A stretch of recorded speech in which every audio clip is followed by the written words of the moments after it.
Thank you. Thank you, worship team. Thank you. Happy Mother's Day again. Glad to see you here this morning. When we came up with our sermon planning for what each week was going to look like, and looked at when our heart topics were going to fall and what days they were going to fall on, and realized that on Mother's Day we would be talking about a tough subject of abortion. And it's like, do we really do that? Yeah, we do. We're talking about parenting, we're talking about mothering, we're talking about God's deep love for us, no matter what the day is. So we're glad that you're here today. We're kind of second part of our heart topic this morning. I remember riding the bus to school when I was a freshman, and there was a student who got on the bus, and she was about a year older than me. I had gone to school with her all through grade school, and when she got on the bus, I could see that she was pregnant. And there were a lot of different thoughts that went through my head as I saw her get on the bus that morning. One of those feelings was just this deep sense of compassion. I felt a lot of compassion for her, feeling the heaviness, the weight of going to school pregnant, the things that people may say to her, the looks that she may get. And then there was also the thought that went through my head that was like, oh my goodness, she's had sex. That was the furthest thing from my mind at that age. I had not had a boyfriend. In fact, the only boyfriend I had had at that point was in 5th grade when Sabino passed a note from Philip to me. Because yes, we went to 5th grade together. And I would have completely forgot this story, except that Sabino has a really good memory. And so he remembers passing the note from Philip to me, and the note said, will you be my girlfriend, with a little box, yes or no? And I checked yes and passed it back. And we never spoke. I never talked to Philip. We never anything. In fact, he's probably still my boyfriend. So that had been my only relationship up to that point. And so the idea of being pregnant in high school was not something I could even wrap my head around. There was also thoughts of judgment. There was judgment that went through my head. Some of that judgment had to do with the fact that, yes, she had had sex at a young age. She wasn't married. Here she was pregnant. So there's all these different feelings that were going through my mind that morning when I saw Julie get on the bus. I felt for her. And in her situation, I see that she had three options of what to do. She could put her baby up for adoption. She could have an abortion, or she could raise the baby. All three of those are difficult. There is no easy answer. And they're all emotional. And so if every option is difficult, what is a person supposed to do? Where do we find hope? And so I talked to different people who had lived out each of these choices. First, we look at adoption. 15 years ago,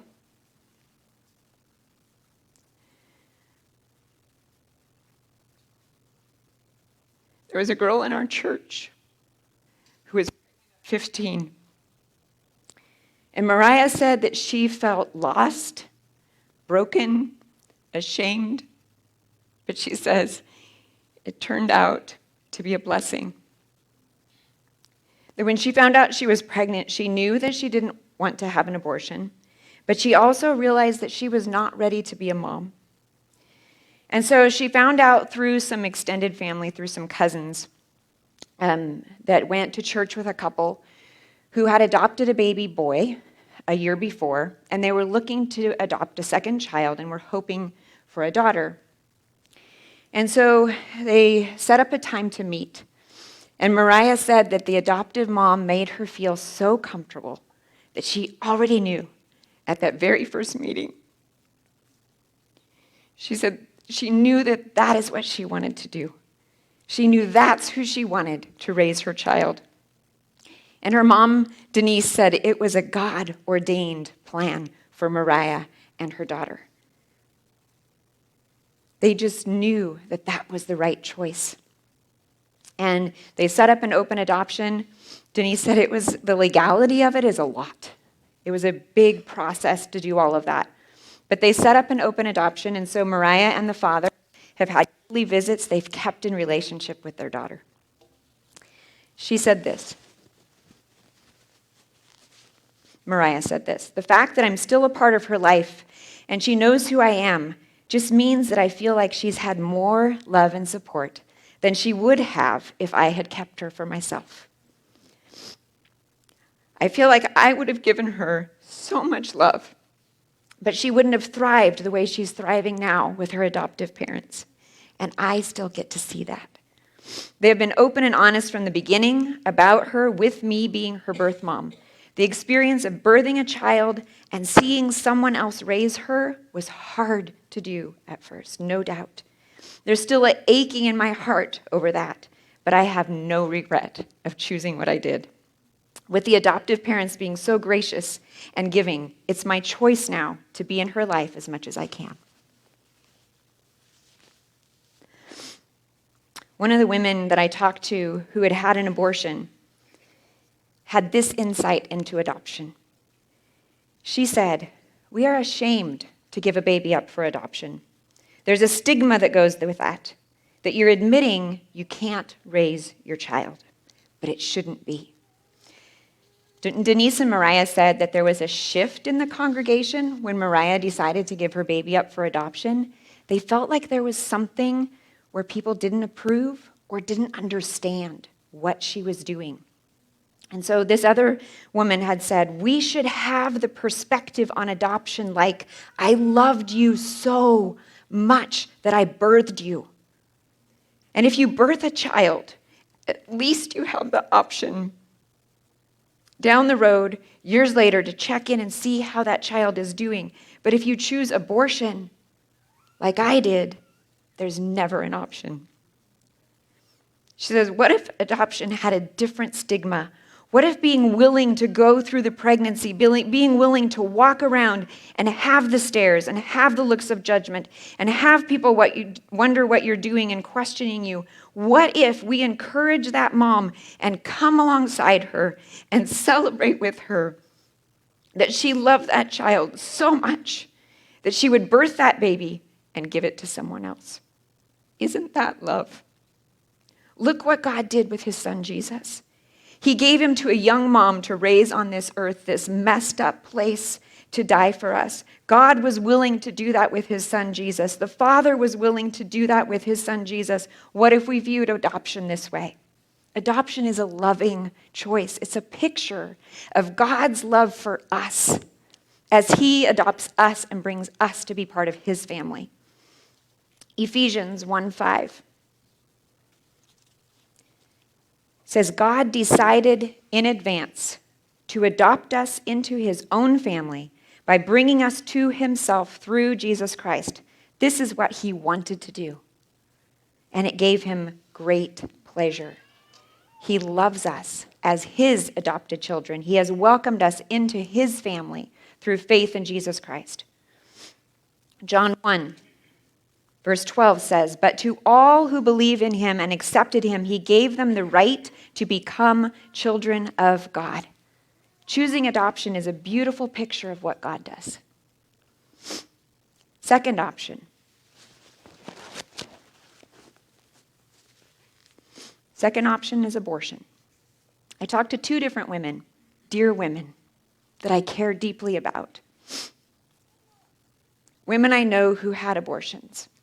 And one of the women, her story begins back in the 1950s. Back in the 1950s, there was a woman who had an abortion.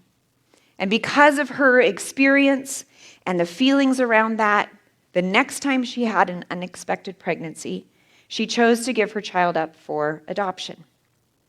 Now, her sister knew all this. Her sister was watching this happen and saw how all of this affected her sister.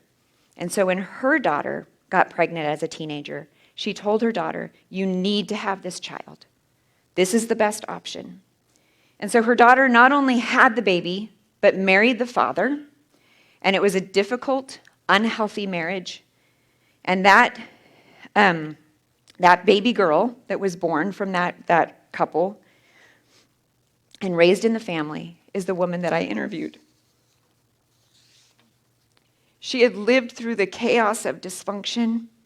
And so when she was 16 and she was pregnant, her mom's advice to her was to get an abortion. Her family history involved all of the choices. And her mom believed that the best advice she could give to her daughter was to have an abortion. A couple years later, she was pregnant a second time and had a second abortion.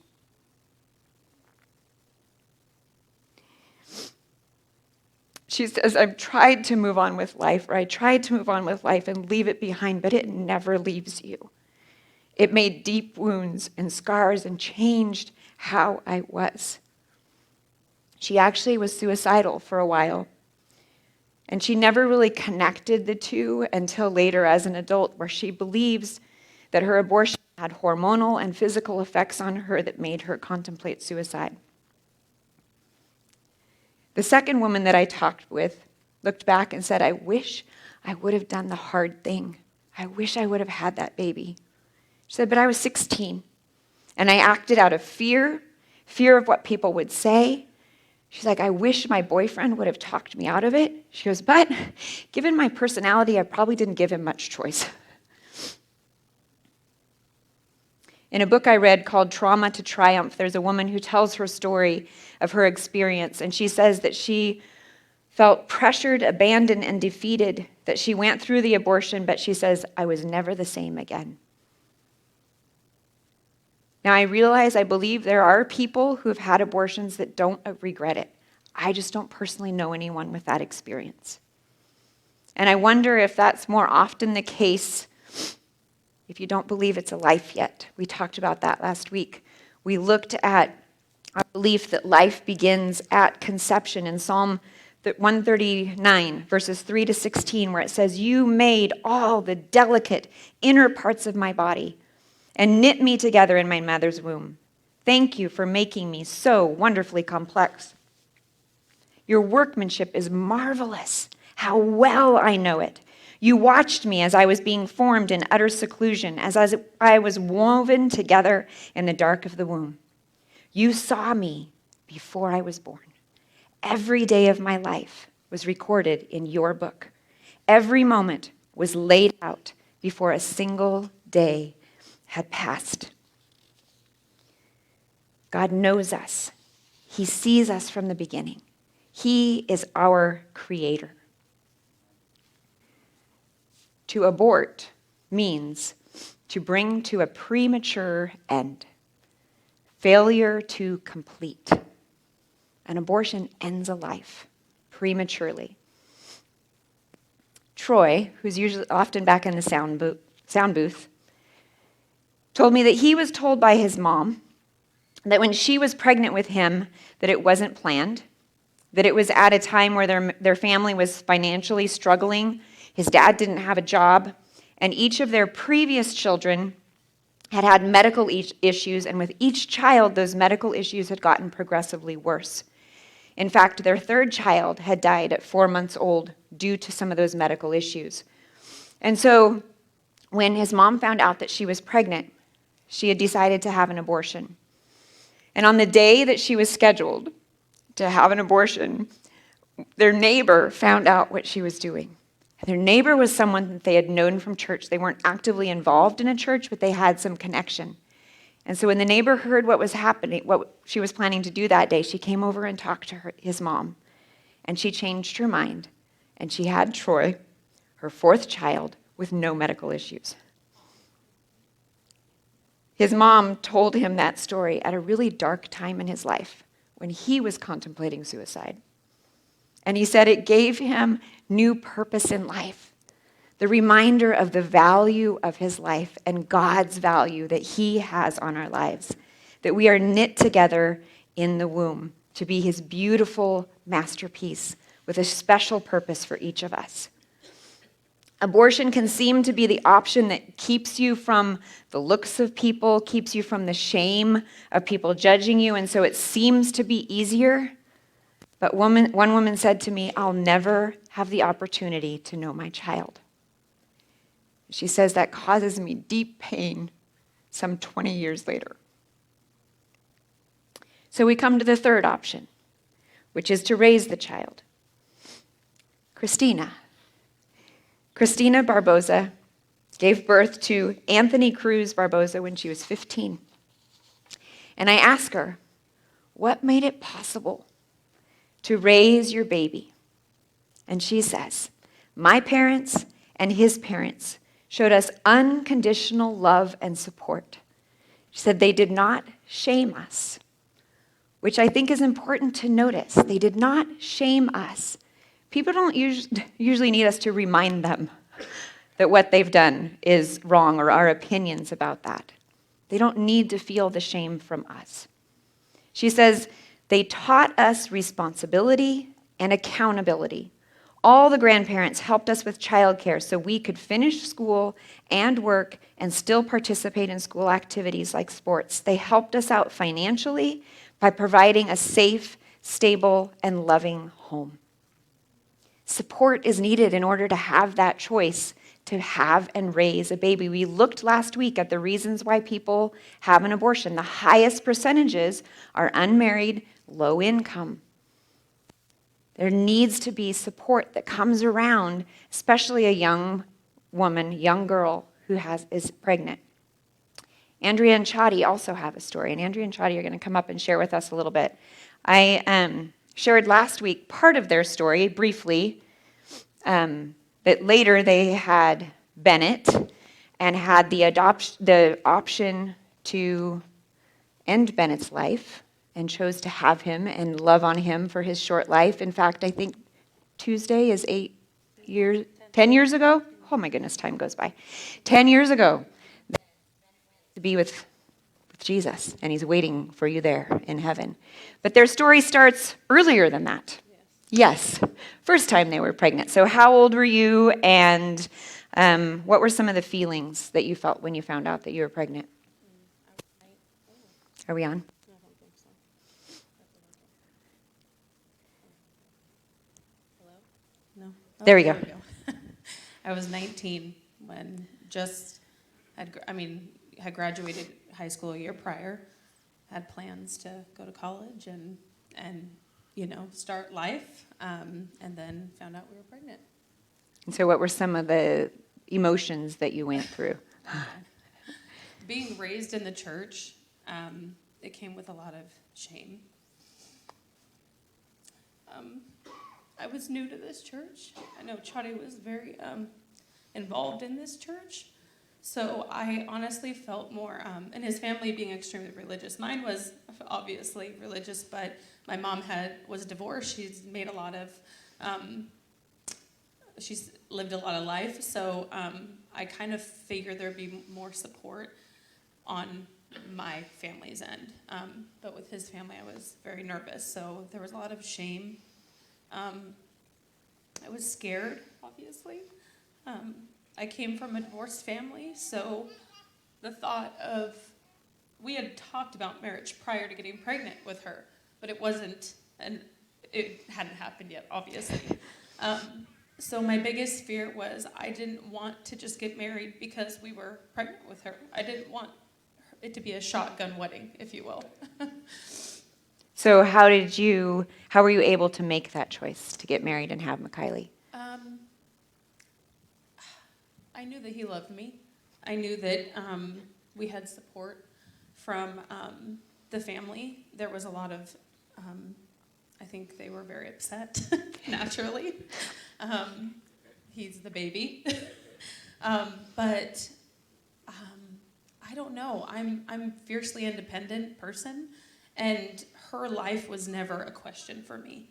I just knew, and I told you at lunch, I've always been a huge advocate for children. I've always loved children. Never really thought I'd have any of my own personally, but she was such a blessing.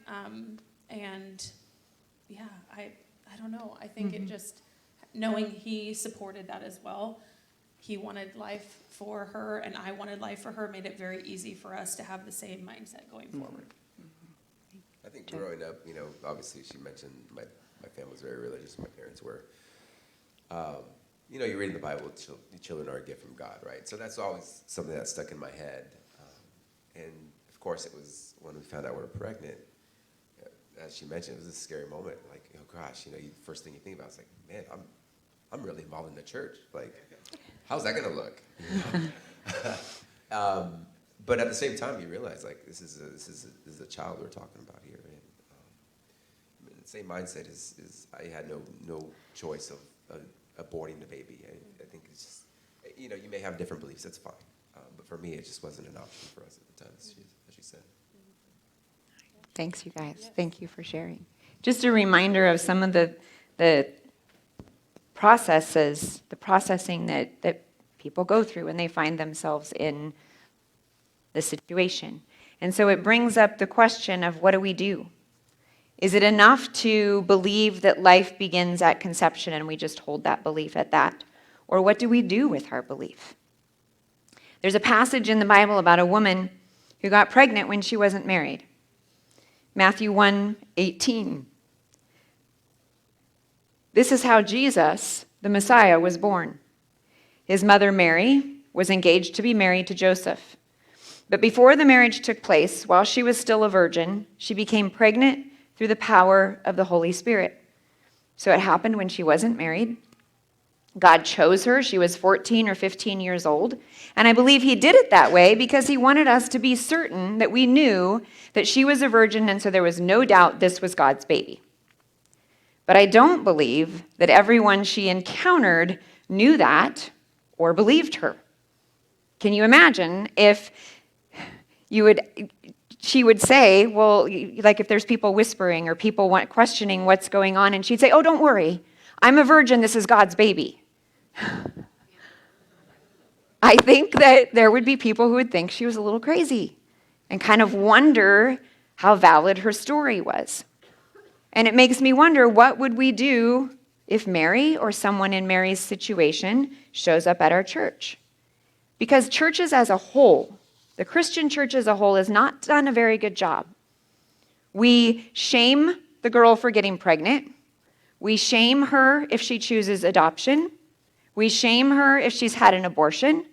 And so what is she supposed to do? What if as a church, we look at these pregnant young women and our first thought is, oh my goodness, thank goodness you didn't have an abortion. Thank goodness that she is strong enough and brave enough and courageous enough to carry this baby. To see these girls and women as warriors, to see the strength that it takes to carry a baby in a desperate situation. When you're faced with judgment, with comments, with glances, and don't forget there's a father involved. So that when she shows up at church, or we see her at the store, or she's a member of our family, or she's your friend, that we notice her, that we don't judge her, but we see her. And so what do we do? How can we bring hope, the hope of Jesus, to a desperate situation? One thing we can do is we notice the one. We notice. One of the women who shared her story about going through abortion, she said, I have some advice for the congregation. She said, could they remember the one? Notice the one. And when she told me that, I thought, that so beautifully fits into the mission of our church, which is restoring our communities one soul at a time. It's exactly what she was saying. We care for the one. She said, for some people, political activism is what God calls them to do. And that's important for some people. But she said, if you ask me, remember the one. I mentioned how Denise and Mariah felt something changed after she chose abortion. And Mariah said this, adoption.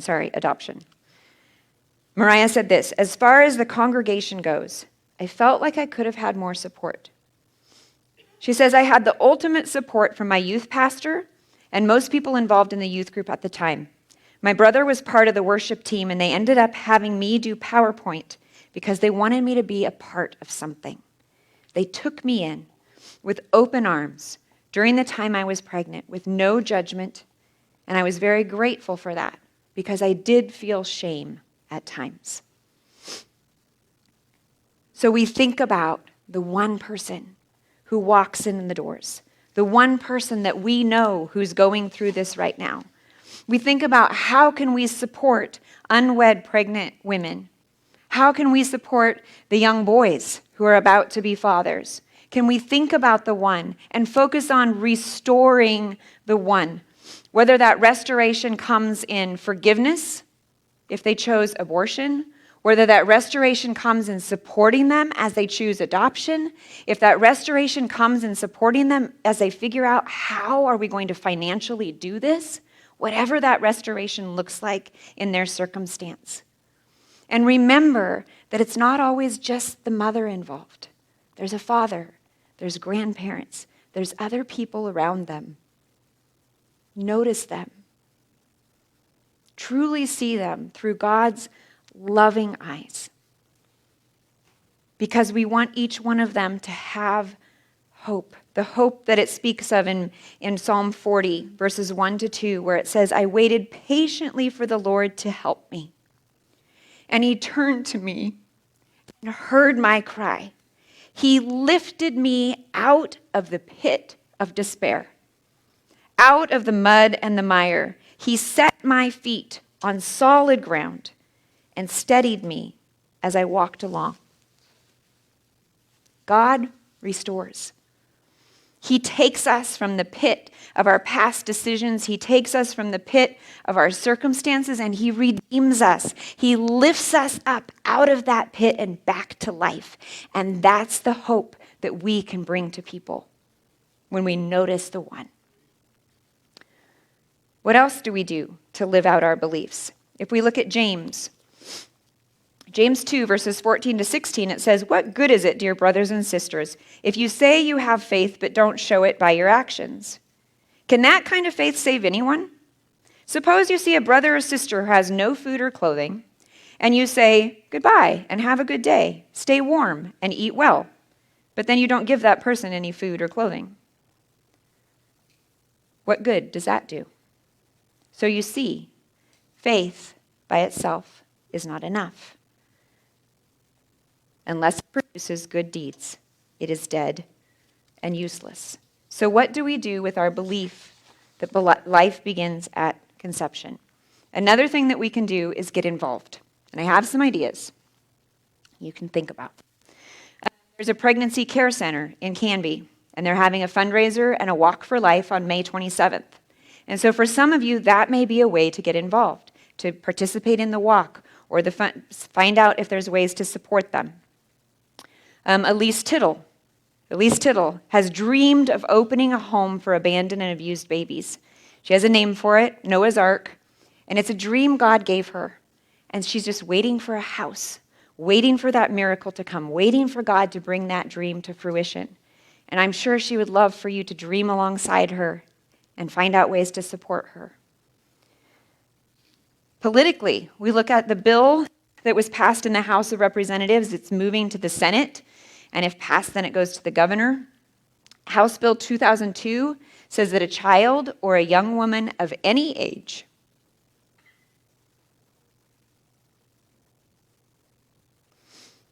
can have an abortion without parental consent or knowledge. Any age. So if that's something that resonates with you, write letters to your senator. Find out how to get politically involved in that process. Here in our town, Woodburn School District is making plans to have a clinic at the high school in early 2024. And there's some great things about the clinic. But it has not been clarified as to whether or not that clinic will provide abortions to the students in the school district. Currently, Oregon law is 15 or older can have an abortion without parental consent or knowledge. And if House Bill 2002 changes, it would be any student.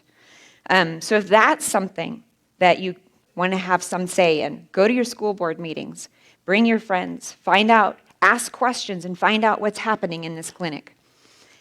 In Woodburn, from 2018 to 2021, Woodburn had the fourth highest teen pregnancy rate in the state. The only two zip codes, it's by zip code, the only two zip codes higher were 2 in Salem and 1 in the East Portland Gresham area. Fourth highest in the state in Woodburn. What can be done about that? That's where you get to be creative. Think of some ideas. One idea is get involved in Young Life. Young Life is all about bringing kids in so that they can get to know Jesus and be surrounded by people who love them, who can offer hope. And I'm sure there's lots of other ideas out there. So we notice the one, we get involved. And I think third, we need to talk about sexual integrity. We need to have conversations with our young people. Corey did this with our youth a year or so ago. But sex education has to continue at home. Kids need to hear from their parents. Otherwise, their sources of information are Google, social media, friends, school. They need to hear it from us. Proverbs 22:6 says, direct your children onto the right path, and when they are older, they will not leave it. Now, this is not a promise from God that if we teach them, they will always make wise choices and not have any problems. That is not what it says. It's a proverb. It's instructions to parents to remind us the importance to teach them, remind us the importance to direct them and lead them in a way to make godly decisions. And I think along with our sexual integrity is the piece of teaching about birth control. God has given us emotions and hormones and bodies, and we can't deny, we've heard stories, we can't deny that sometimes that's what happens.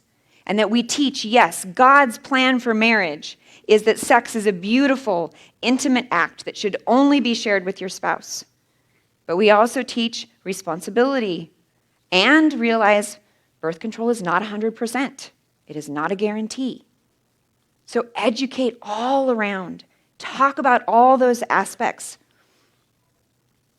So we offer hope by noticing the one, get involved, sexual integrity, and last of all, we offer forgiveness. The 2 women who had abortions, I said, what would you want to hear if you were sitting in church the Sunday I speak about this? What would you want to hear if you were sitting there? And they both said, we would want to hear a message of forgiveness. Statistics show that pretty close to 1 in 4 women, by the time they're 49, will have had an abortion. Which means the reality is that we know people, men and women who have walked through this, that we can offer forgiveness. Luke 6:27 says, do not judge others and you will not be judged. Do not condemn others or it will come back to you. Forgive and you will be forgiven. We don't get to stand in judgment of anyone. Pregnancy, abortion, anything. I can go on and on and on of the list of things that we should not stand in judgment for. That's God's job. God gets to do that. We get to walk through it with people and walk them to Jesus. Romans 3:23-24 says, for everyone has sinned. We all fall short of God's glorious standard. Yet God, in his grace, freely makes us right in his sight. He did this through Christ Jesus when he freed us from the penalty of our sins. One of the women told me that she felt shame. She felt dirty. She felt that she was a killer. And those feelings led her to isolation and no community. She said, if I was sitting there, I would want to know that I am forgiven no matter what. That although I can't go back, I know God has forgiven me. She said, that's what's helped me be okay with it. And it's a process to understand that God does forgive. She said, I would also want people to know you are not alone.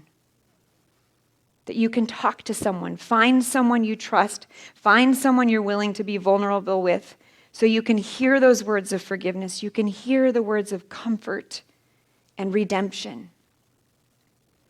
I feel a deep sense of honor for the 2 women who shared their stories with me and the 8 other people who shared different parts of what I shared today. They were willing to be vulnerable with me. They were willing to share their pain and their experience and their struggles. So if someone chooses to trust you with their story, would you hold it tightly? Would you honor them in their story and walk with them as they take it to Jesus? Worship team, you can come up. I'm going to read Micah 7, verses 18 to 19. It says, "Where is there another God like you, who pardons the guilt of the remnant, overlooking the sins of his special people? You will not stay angry with your people forever, because you delight in showing unfailing love. Once again, you will have compassion on us.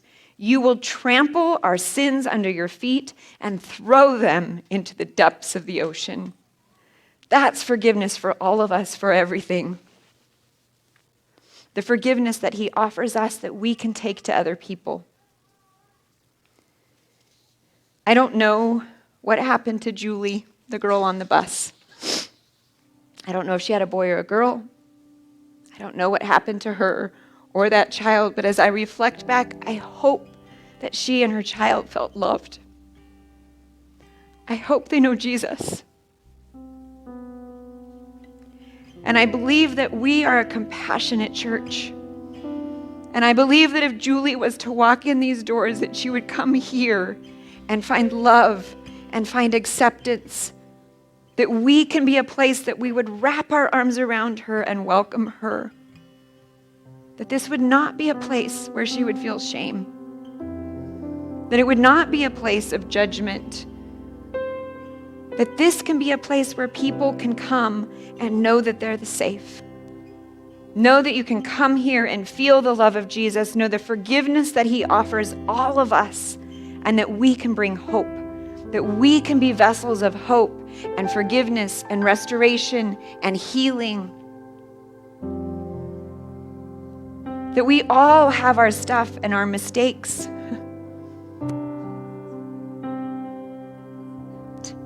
We can pass that forgiveness to others.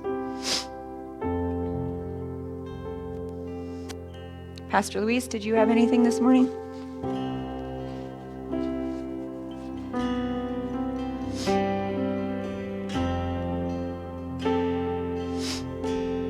Would you stand with me?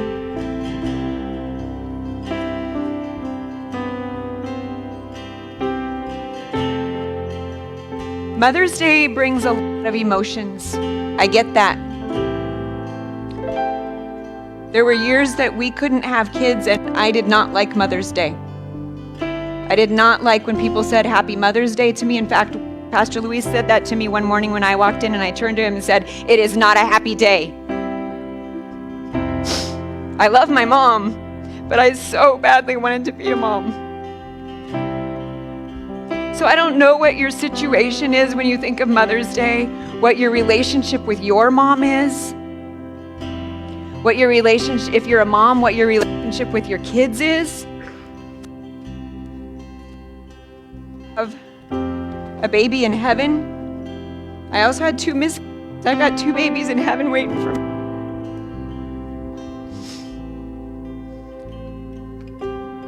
Whatever your story is, whatever your situation is, God is the one who brings hope. God is the one who heals and restores. He is the one who wraps his arms around you. So before we leave today, I'm going to give you a chance to come for prayer.